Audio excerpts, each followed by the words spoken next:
ভালো ভালো, খুব ভালো বুদ্ধি, খুব ভালো বুদ্ধি।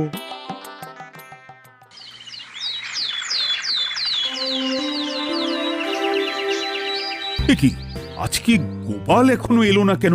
এ আবার নতুন কি কথা মহারাজ? দেখুন নিশ্চয়ই কোথাও মশা মারছে। উফ, আজ একটা গুরুত্বপূর্ণ আলোচনা করব, এমন সময় গোপাল অনুপস্থিত। না না না, এটা মেনে নেওয়া যায় না। সর্বনাশ হতে চলেছে, সর্বনাশ।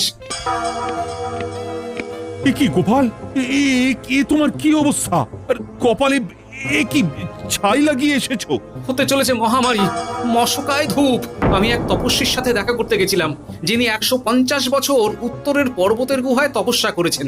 হঠাৎ সর্বনাশের খবর পেয়ে ছুটে এলাম। তা ওনার কি নাম? ওনার নাম সর্বনাশ বিনাশানন্দ। উনি কিছুক্ষণের জন্যেই এই রাজ্যে এসেছিলেন জনকল্যাণের উদ্দেশ্যে। উনি বললেন, আপনার বাড়িতে অনেক